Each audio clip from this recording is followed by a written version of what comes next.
Bonjour à tous, nous allons commencer notre deuxième séance sur les fonctions inverses. Je vais vous faire un petit rappel de la séance précédente pour commencer. Donc on avait vu deux choses la séance dernière, que la fonction inverse n'était pas définie sur 0 et que sa dérivée était f de moins 1 sur x au carré.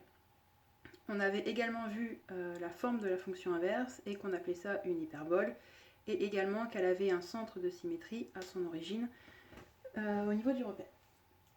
Alors pour rappel, donc j'ai ici, je vous ai un petit peu avancé sur le cours, on a notre repère et en noir nous avons la représentation de la fonction inverse qui nous fait une hyperbole et avec sa symétrie au niveau de l'origine du repère. Donc aujourd'hui nous allons parler des limites aux bornes de son ensemble de définitions. Donc concrètement, nous allons parler du comportement de la fonction aux bornes de son ensemble de définitions. Je vais relire avec vous le cours et on va compléter, et je vais également faire quelques petites explications en plus. Alors, pour connaître le comportement de la fonction inverse aux bornes de son ensemble de définitions, en gros pour savoir comment elle est et comment elle se comporte, on s'intéresse au comportement des images 1 sur x lorsque x se rapproche des bornes de son ensemble de définition. Notre fonction inverse est définie sur moins l'infini 0, 0 plus l'infini. On va donc s'intéresser au comportement des images lorsque on s'approche au plus de moins l'infini, au plus de 0 d'un côté et de l'autre de notre axe des ordonnées, et en plus l'infini.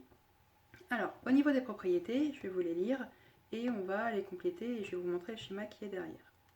Alors, la propriété numéro 1. Soit x un nombre réel strictement positif. Ça veut dire qu'on s'intéresse qu'à notre partie ici de la courbe. On peut rendre 1 sur x aussi proche de 0 que l'on veut si on choisit x suffisamment grand. Ici, on se rend compte que plus mon x est grand, plus ma courbe ici s'approche de 0. On voit également qu'elle ne dépasse pas 0, donc elle se rapproche au plus de 0. On écrit cela du coup, limite, quand x tend vers plus l'infini, qui est égal à 0. Ça, c'est à connaître par cœur. Pardon. Limite quand x tend vers plus l'infini est égal à 0. Pour f de x égale 1 sur x. La deuxième propriété va être à l'opposé. On peut rendre pareil, donc soit x un nombre réel strictement négatif, parce que cette fois-ci on est de ce côté-là de notre axe des ordonnées. On peut rendre 1 sur x aussi proche de 0. On le voit ici, ça tend vers 0. Que l'on veut donc si on choisit x suffisamment petit.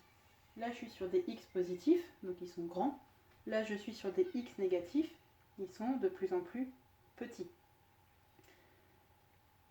On voit du coup ici qu'il y a une ligne qui se dessine au niveau de mon axe des abscisses sur laquelle ma courbe ne va jamais passer. Cet axe elle est horizontale.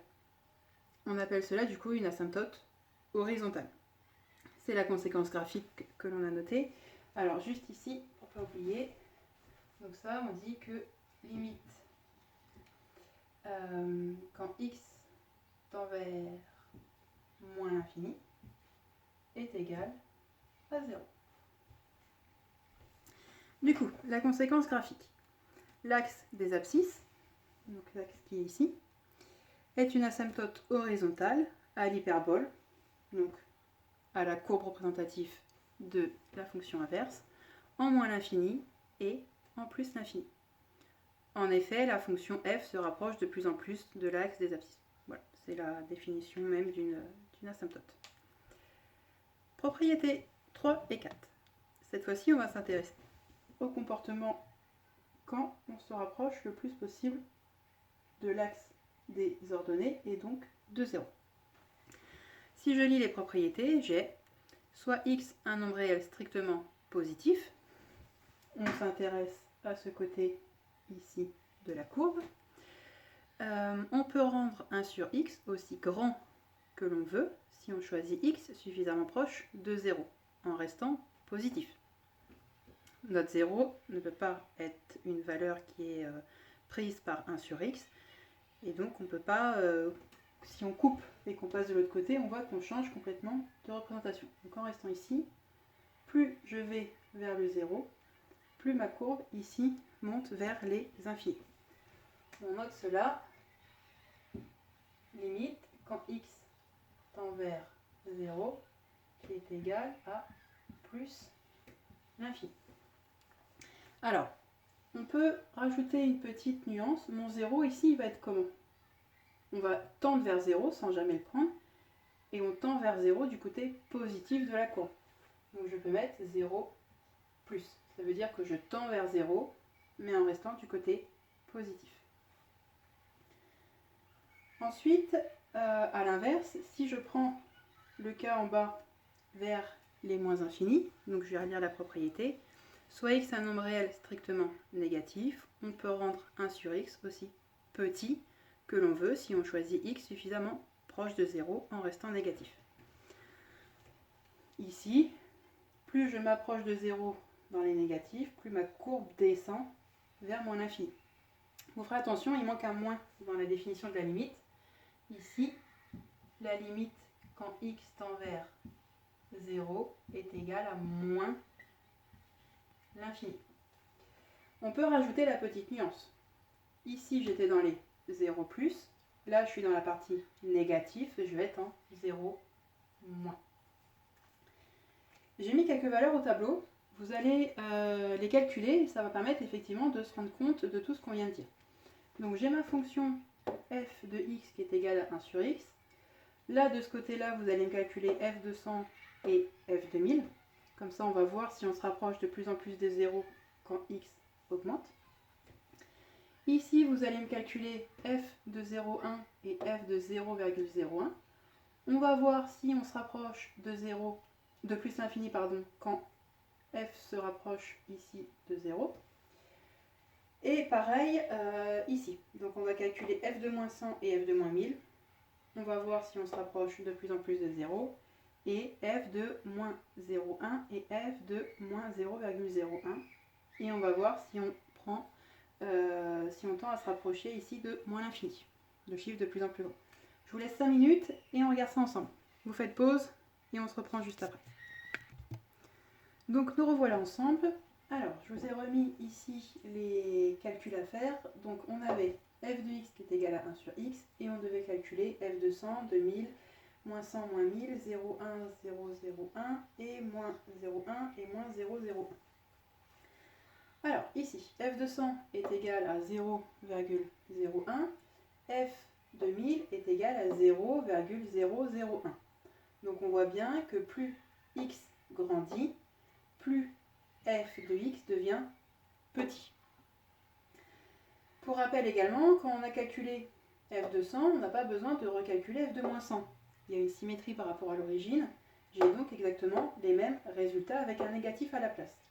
Donc f de moins 100 me donne moins 0,01, f de moins 1000 me donne moins 0,001. Toujours pareil, on voit que plus x devient petit, moins 100 étant plus grand que moins 1000, plus la fonction f de x, elle, arrive à tendre vers 0. On se rapproche de 0 dans les négatifs. Maintenant, si on rapproche x de plus en plus de 0, donc j'ai f de 0,1 qui me donne 10, f de 0,01 qui me donne 100. On voit effectivement que plus on se rapproche ici de l'axe des ordonnées, plus f de x devient grand. A l'inverse, toujours pareil, je n'ai pas besoin de recalculer vu qu'on a une symétrie, je mets juste un moins devant.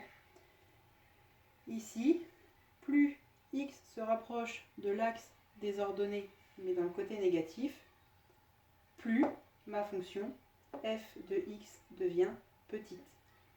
Moins 10 étant plus grand que moins 100. Voilà, ça nous permet de retrouver, alors pas nos limites, mais d'avoir effectivement une vue avec des calculs. On va passer à la dernière partie, donc qui est le tableau de variation finale. On avait commencé à le compléter la séance dernière avec le sens de variation de la fonction f de x est égal à 1 sur x. Et là, on va compléter avec les limites. Alors, pour rappel, on a notre tableau ici, entre moins l'infini et plus l'infini. 0 étant une valeur exclue, je mets une double barre. Ma dérivée, f' de x, on a dit qu'elle était tout le temps négative. En effet, x au carré est toujours positif, avec un moins devant, je suis toujours négative. Du coup, f de x est décroissant dans les deux cas. Et on a vu donc nos limites. Ici, je tends vers plus l'infini. Ici, je vais tendre du coup vers 0. Ici, je tends vers moins l'infini. Et ici, je tends vers 0. Et donc, on a comme ça notre tableau de variation qui est complet avec les limites. Ça vous permet de vous rendre compte de l'intégralité du chapitre. On a les limites, on a le sens de variation et on a ici la dérivée qui sont inscrites. On va passer aux exercices. Donc, alors que je regarde les exercices, on va faire ensemble l'exercice 2 de la feuille. Je vous laisse 15 minutes pour le faire et on le corrige ensemble. Donc voilà, on va passer à la correction de l'exercice 2. Alors, en A, j'avais f de x qui est égal à 7 sur x. On peut écrire ça pour avoir que c'est égal à 7 fois 1 sur x. On l'avait déjà vu dans les exercices précédents avec la dérivée, où on écrivait de cette manière-là. La limite de 1 sur x quand x tend vers 0+, là je remets mon petit 0+, vu qu'on en a discuté, vous vous rappelez, c'est quand on reste du côté positif au niveau du graphique. Donc 1 sur x est égal à plus l'infini. Du coup, par produit, ici j'ai une multiplication. Par produit, la limite de 7 fois 1 sur x quand x tend vers 0+, c'est plus l'infini. Pourquoi? Si ça me donne plus l'infini, que je fais fois 7, quelque chose de très grand, je reste toujours dans quelque chose de très grand. Donc je reste sur plus l'infini. Au niveau de la b, j'ai f de x qui est égal à moins 5 sur x plus 1. On peut l'écrire moins 5 fois 1 sur x et plus 1. La limite quand x tend vers 0+ de 1 sur x, c'est plus l'infini. Par produit, la limite de moins 5 fois 1 sur x quand x tend vers plus l'infini, c'est moins l'infini. Toujours pareil, pourquoi? Si je fais l'infini fois 5, je reste sur quelque chose qui est très grand. Donc j'ai toujours mon infini. Par contre, moins fois plus, c'est une règle de signe. Moins par plus, ça donne moins. Donc j'obtiens mon moins l'infini. Ensuite, par addition. Donc ici j'ai un plus, c'est mon par addition.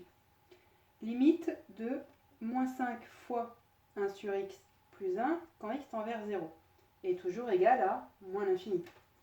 Si j'ai quelque chose de très très petit, ici j'ai mon moins l'infini, c'est très très petit, et que je lui rajoute plus 1, je reste sur quelque chose qui est toujours très très petit. Donc moins l'infini.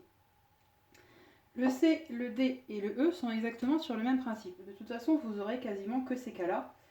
Par addition, avec un plus ou un moins, pensez, si je suis très très petit, que je rajoute 1 ou que j'enlève 1, je reste toujours très très petit.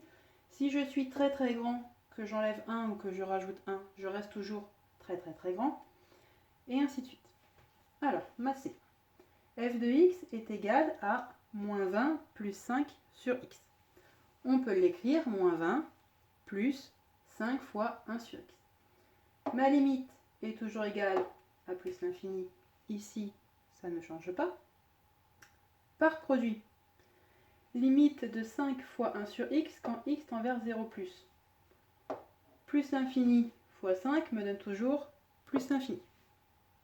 Par addition, limite de moins 20 plus 5 fois 1 sur x me donne plus l'infini. J'ai quelque chose de très grand. Si je lui enlève moins 20, je suis toujours très grand. J'ai toujours mon plus l'infini quand x tend vers 0 plus. Au niveau de la d, j'ai f de x qui est égal à 12 sur x plus 8. Je peux l'écrire 12 fois 1 sur x plus 8. Ma limite quand x tend vers 0 plus de 1 sur x est égale à plus l'infini. Par produit, 12 fois plus l'infini, il me reste toujours plus l'infini. Je peux l'écrire avec juste le symbole infini ou je peux mettre un plus devant. Par addition, limite quand x tend vers 0 plus de 12x plus 8 est égal à plus l'infini. J'ai quelque chose de très grand, je lui rajoute plus 8, toujours plus l'infini. Ma e. La e ressemble beaucoup à la b. J'ai f de x qui est égal à moins 6 sur x et ça c'est égal à moins 6 fois 1 sur x. La limite quand x tend vers 0 plus de 1 sur x, c'est égal à plus l'infini. Par produit, j'ai un fois, donc par produit, limite quand x tend vers 0 plus de moins 6 fois 1 sur x me donne moins l'infini. J'ai quelque chose de très grand, en plus l'infini. J'ai donc toujours quelque chose en plus dans l'infini. Moins par plus, ça me donne moins. Donc mon plus l'infini devient moins l'infini. Si vous avez des questions sur la correction ici de l'exercice, vous n'hésitez pas à me poser des questions avant la séance en visio. J'y répondrai et ça vous évitera de rester avec des choses, surtout que vous en allez avoir besoin pour la suite. On va commencer ensemble l'exercice numéro 1. Et du coup, sur l'exercice numéro 1, vous allez faire la A et la B maintenant. Je vais vous laisser 10 minutes. Donc vous mettez pause pendant 10 minutes et on l'a fait la correction ensemble. Le reste de l'exercice 1 sera à faire par vous-même le soir et on fera la correction à la prochaine séance. Je reviens sur mon exercice qu'on vient de faire, l'exercice 2. Vous avez vu que les limites étaient sur l'intervalle 0 plus l'infini. C'est pour ça qu'on a ici. Si on avait été en 0 moins l'infini, il faut faire attention, il y aurait peut-être eu ou non des changements. On verra ça également juste après. Bonne continuation pour l'exercice 1. Alors, voici la correction pour l'exercice 1, le A et le B, et après on reviendra sur la petite nuance dont je vous ai parlé pour l'exercice 2. Alors, pour rappel, on cherche les limites en plus et en moins l'infini. On a f de x qui est égal à 7 sur x, toujours pareil, on peut l'écrire 7 fois 1 sur x. La limite de 1 sur x quand x tend vers plus l'infini, c'est égal à 0. La limite de 1 sur x quand x tend vers, ici, moins l'infini, c'est également égal à 0. Donc, par produit, ma limite quand x tend vers plus l'infini de 7 fois 1 sur x, c'est 0. Si j'ai 0, 0 fois 7, ça me donne 0, toujours. N'importe quel chiffre fois 0 donne 0. Donc ici, je suis en 0. Toujours par produit, ma limite quand x tend vers moins l'infini, de 7 fois 1 sur x, c'est pareil, c'est 0. Pour la b, donc c'était égal à f de x qui est égal à moins 5 sur x plus 1, qu'on peut écrire moins 5 fois 1 sur x plus 1. Par produit, la limite, alors ici j'ai mis plus ou moins l'infini. Donc la limite quand x tend vers plus l'infini ou quand x tend vers moins l'infini, on a vu que les limites étaient similaires. Donc je peux l'écrire sous cette forme-là et en calculer une seule. Attention, si on avait été dans le cas A avec des limites différentes et que vous écrivez ça, c'est faux. Là ici c'est pour gagner du temps, je vous conseille quand même de séparer, gagner surtout de la place en fait, je vous conseille quand même de séparer les deux au cas où. Donc, par produit, quand x tend vers plus l'infini, la limite de moins 5 fois 1 sur x, c'est 0. Toujours par produit, quand x tend vers moins l'infini, la limite c'est toujours 0. Du coup, par addition, si je calcule donc la limite de x en plus ou moins l'infini de moins 5 fois 1 sur x plus 1, cette fois-ci je vais avoir 1. Ici j'ai 0, si je rajoute 1, 0 plus 1 me donne 1. Et donc ma limite est égale à 1. Si j'avais eu plus 2, ma limite aurait été égale à plus 2. Et ainsi de suite. Les règles de calcul s'appliquent toujours pareil. Et donc ici et ici. Si vous avez des questions, vous n'hésitez pas. Je vais revenir sur l'exercice 2, sur le A et sur le B, pour vous montrer les nuances. Là, cette fois-ci, on a pris sur moins l'infini 0. J'ai toujours ma fonction f de x qui est égale à ça.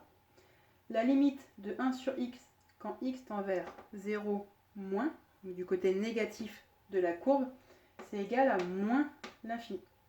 Du coup, par produit, ma limite quand x tend vers 0 moins, j'ai que ça me donne moins l'infini. J'ai moins l'infini, si je multiplie par 7, 7 fois l'infini me donne toujours l'infini, le moins il reste, moins l'infini. Pour la b, toujours pareil, ma limite quand x tend vers 0 moins de 1 sur x, c'est égal à moins l'infini. Par produit, la limite de moins 5 fois 1 sur x quand x tend vers 0 moins, c'est plus l'infini. 5 fois l'infini, il me reste l'infini. Moins par moins me donne plus. J'ai donc plus l'infini. Par addition, si je rajoute un plus 1